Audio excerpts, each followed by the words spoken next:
can talk about Ireland. You bet. Sure.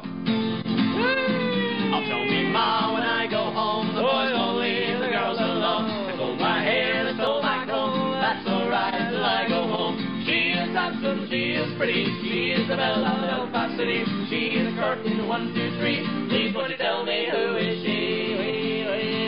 Hey, there we go. That's about as much song as we can muster in our hearts this late at night. That's about as much song as I can take at this hour of the morning. What's Ireland like? Oh, it was very good fun. We went over there and did a bit of a tour and did all the big cities in Belfast, Dublin, Limerick and Cork. And, of course, it's a tourist rip-off. The people are useless. They aim to please so much that you can't get any sense out of them. Little old lady, I walked up to and I said, "Excuse me, is this the way to the post office?" She said, "Oh, yes, that's the way. It's right down there. It's just the way to the post office." I said, "Oh, that's weird because the policeman told me it was that way." And she said, "Well, that's the truth. Yes, it is. It's just straight down there. You can't miss it. Straight down. Just keep going." I said, "That's weird because I thought it was in the north." "Well, it is. It's north. It's straight down." And I said, "It doesn't exist, does it? There is no post office in this town." She said, "Well, no, there's no post office here. There's none at all.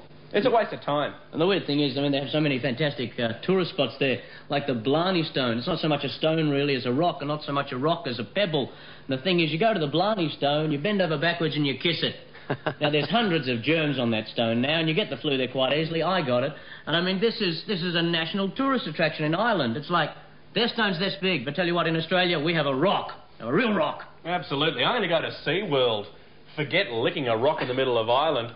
Of course, we went to Limerick, which is a nickname over there. It's called Stab City, which is weird. Stab City. Even the Irish. Yes, even they're terrified of it. "Oh, if you go there, you'll get stabbed, that's for certain." We thought we'd go up there, get stabbed so we could talk to you here this morning and show you our wounds and show off and act really tough. Went round to a few of the pubs. The first pub we walked into, we tried to pick a fight so we could get stabbed. I walked up to this huge bloke, tapped him on the shoulder. We picked a fight with him. Yeah, I went up to him and I said, "You're the Barnesy. You like Barnesy, mate?" Barnesy. And he gave us this really intense look. I thought he was going to kill us. And he looked at us and said, "Yeah, I do like Barnesy. I'm from Perth." It's a waste of time. Absolute waste of time. Barnesy's here at the moment. Yes, I gather that there are a number of Australian acts over there. And obviously being Australian is an advantage at the moment. Well, being Barnesy is a real advantage. Barnesy, probably the best, but they're flooding in from everywhere. Australians, there's a real Australian invasion coming through, not only in the music industry, but film as well. But Barnesy's the big one, Barnesy. When are you coming home?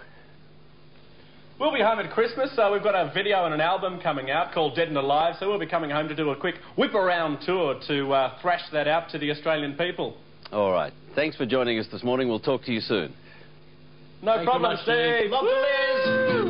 Hey! When I go home, the boys won't leave the girls alone. They pull my hair, they stole my comb, that's alright when I go home. She is handsome, she is pretty, she is the belle of Belfast City. She is a curtain, 1, 2, 3. Please don't you tell me who is she?